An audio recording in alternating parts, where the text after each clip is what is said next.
Berlatar di Filipina, kisah akan berfokus pada seorang wanita bernama Lira. Ini orangnya yang bekerja sebagai moderator konten di sebuah perusahaan aplikasi media sosial di mana ia bertanggung jawab untuk mensensor dan menentukan kelayakan video yang diunggah oleh para pengguna aplikasinya. Yang karena pekerjaannya cukup menyita waktu, Lira pun tinggal di mes yang disediakan oleh perusahaan yang berada tak jauh dari kantornya.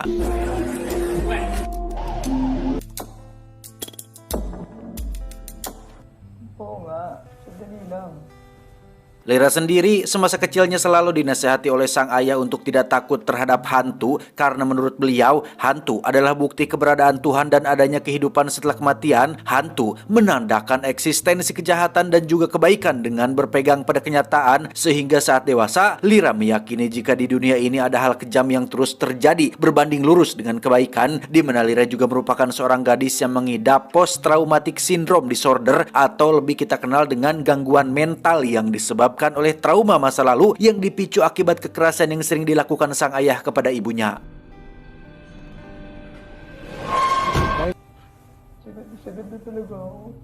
Seiring dengan bertambahnya pengguna dan keberagaman konten yang harus disortir, Lira pun mulai merasa tidak nyaman karena hal tersebut cenderung memicu penyakitnya menjadi kambuh. Bagaimana tidak, konten yang harus disensornya meliputi kekerasan, konten dewasa dengan berbahaya, pembunuhan, dan lain-lain yang pastinya akan menyebabkan dolar kuning.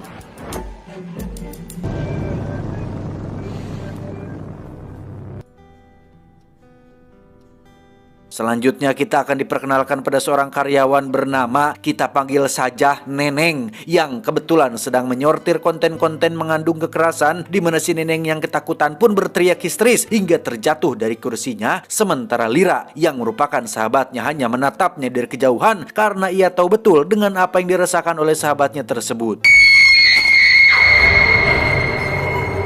Beberapa hari berlalu, Lira yang sedang berbelanja di minimarket langganannya pun mendengar dua orang karyawan yang sedang membicarakan si Neneng yang tak kunjung masuk kerja, di mana seorang karyawan sempat melihat Neneng keluar dari kamar mesnya hanya untuk menyendiri dan melamun tanpa bicara apa-apa. Lira yang mendengar perbincangan itu pun tampak tak menghiraukan pembicaraan mereka dan berlalu pergi menuju kantornya.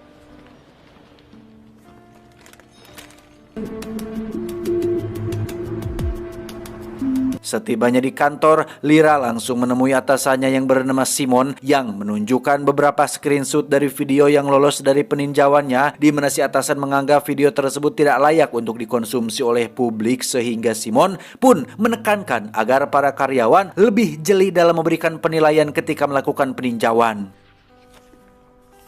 Alam mo, Lira sendiri hanya bisa terdiam ketika Simon terus-menerus memarahinya, yang karena kinerjanya di bawah rata-rata, Simon pun berniat untuk mengadakan evaluasi karyawan pada setiap minggunya, yang karena tak mampu berbuat apa-apa, Lira pun hanya meminta agar si atasan memberikannya obat penenang agar ia bisa berkonsentrasi pada pekerjaannya.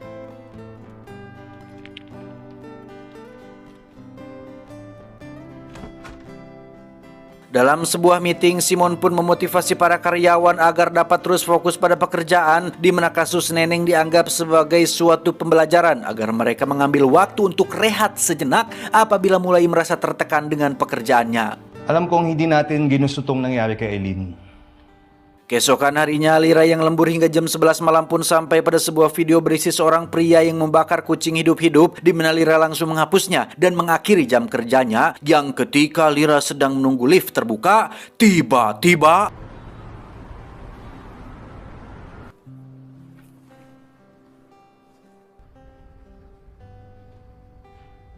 entah apa yang muncul barusan, Lira tidak menemukan apa-apa, bahkan di tangga darurat sekalipun. Sebelum pulang ke mes, Lira pun mampir di minimarket tepat saat ada salah satu staf IT bernama Jess yang mencoba menggodanya, tetapi Lira meresponnya dengan sikap cuek dan wajah ketus, sehingga Jess pun pergi begitu saja tanpa mendapatkan apa-apa.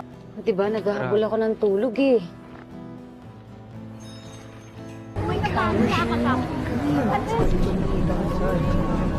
Dan ya, sungguh tak ada yang menduga jika Neneng nekat bunuh diri dengan cara melompat dari atas gedung, yang ternyata sosok yang sempat muncul di lorong lift tadi ternyata adalah si Neneng, yang entah karena frustasi atau mengalami tekanan super ekstrim, Neneng sampai bisa nekat berbuat hal seperti itu.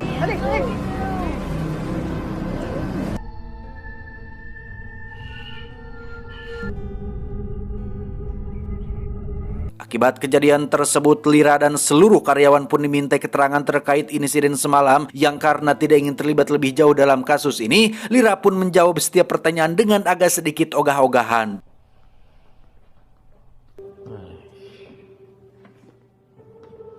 Selesai interogasi, Lira kembali mampir di minimarket yang sama yang ketika ia melihat CCTV pada monitor, tiba-tiba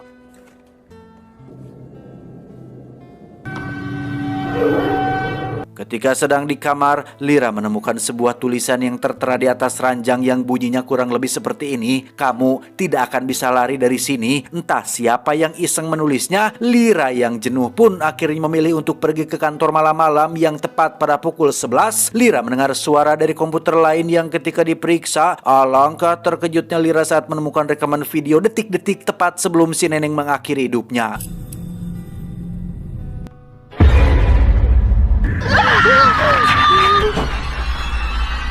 Tak sanggup menyaksikan kematian sahabatnya sendiri, Lira yang bermaksud untuk kembali ke kamarnya pun melihat sebuah perwujudan dari balik pintu di seberang ruangan bosnya dan...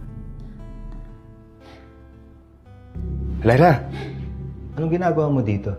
Lira pun memberitahukan tentang video yang baru saja ia lihat kepada bosnya, yang setelah mengetahuinya, Simon pun langsung meminta Lira agar segera menghapus video tersebut sebelum orang lain melihatnya. Dan setelah ditelusuri dari mana sumber videonya, ternyata rekaman itu berasal dari akunnya milik si Neneng. Dan di tengah kebingungan itu, muncul sebuah video baru yang diunggah dari akun yang sama, di mana video itu memperlihatkan ruangan resepsionis yang berada di lantai dasar gedung tersebut, sehingga pas satpam yang dihubungi oleh Simon pun bergegas menuju ke sana untuk memastikan apakah ada orang yang menerobos masuk ke dalam gedung.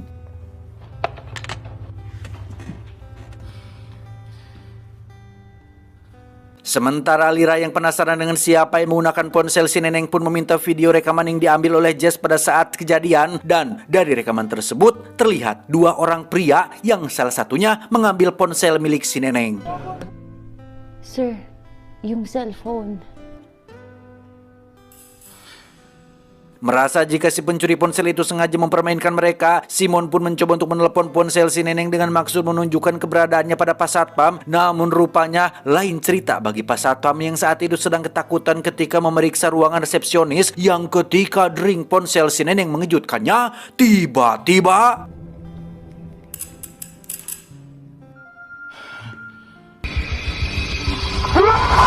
Karena tak kunjung ada kabar dari Pak Satpam, Simon pun kembali berinisiatif untuk memeriksa dengan mendatangi ruangan security seorang diri. Sementara Lira yang ditinggal sendirian pun memeriksa file video di dalam database komputernya, yang di situ ia menemukan rekaman si pelaku yang tewas ditabrak mobil ketika ia sedang menyeberang. Yang ketika Lira melihat rekaman video itu dengan seksama, terlihat sebuah sosok yang menyerupai Neneng nampak samar-samar sedang berdiri di bawah pohon, dan Lira lagi-lagi mendapatkan sebuah notifikasi yang menunjukkan video rekaman Pak Satpam yang sedang mengakhiri hidupnya.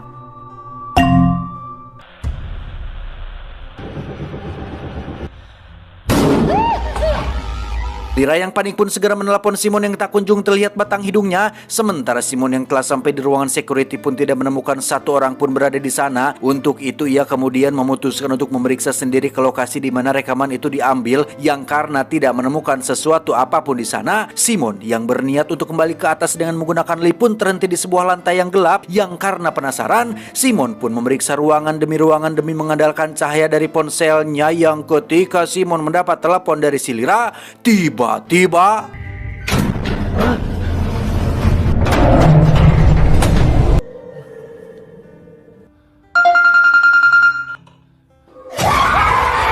tak ada jawaban dari bosnya dan suasana dirasa semakin mencekam, Lira yang berniat untuk segera pulang pun kembali dikejutkan oleh monitor komputernya yang tiba-tiba saja menyala. Yang di situ ia diperlihatkan sebuah tayangan yang menampilkan kematian bosnya yang tewas secara mengenaskan.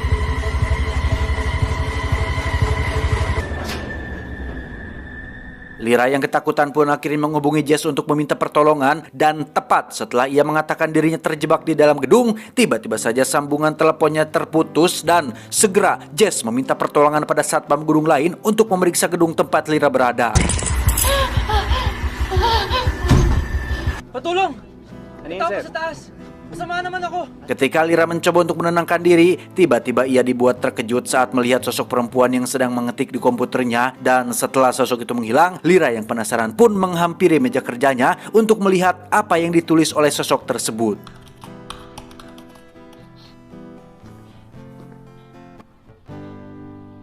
Setelah didekati, rupanya tulisan itu sama persis bunyinya seperti yang tertulis di atas tempat tidurnya, yaitu "Kau tidak bisa lari dari sini." Dan yang membuatnya semakin ketakutan adalah ketika tulisan yang ada di bawah layarnya berubah menjadi siaran langsung yang menampilkan dirinya di layar monitor sehingga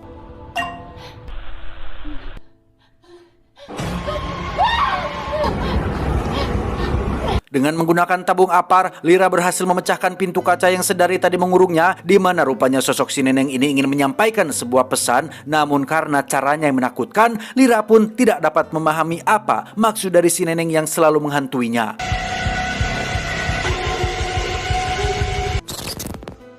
Dari sini akhirnya terungkap bahwa selama ini si neneng dijadikan budak seks oleh atasannya dan aksi bejatnya tersebut tertangkap oleh CCTV dan skandalnya ditutupi oleh Pak Satpam, sementara Lira yang menyaksikan pelecehan itu dengan mata kepalanya sendiri hanya terdiam tanpa berbuat apa-apa, sehingga itulah yang menjadi alasan si neneng menghabisi mereka berdua dan terus menghantui Lira semenjak kematiannya, sehingga Lira yang baru menyadarinya pun hanya bisa menangis sejadi-jadinya sambil meminta maaf dan menyesali apa yang sudah menimpa sahabatnya.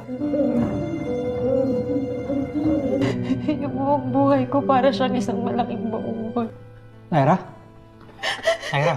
Setelah berhasil diselamatkan, Lira langsung diinterogasi oleh pihak kepolisian menggunakan topeng untuk menjaga kerahasiaan identitasnya, yang ketika dia mulai menceritakan tentang kronologinya, tiba-tiba saja darah mengucur dari topeng tersebut disusul dengan video dirinya sendiri yang sedang melukai wajahnya sendiri dan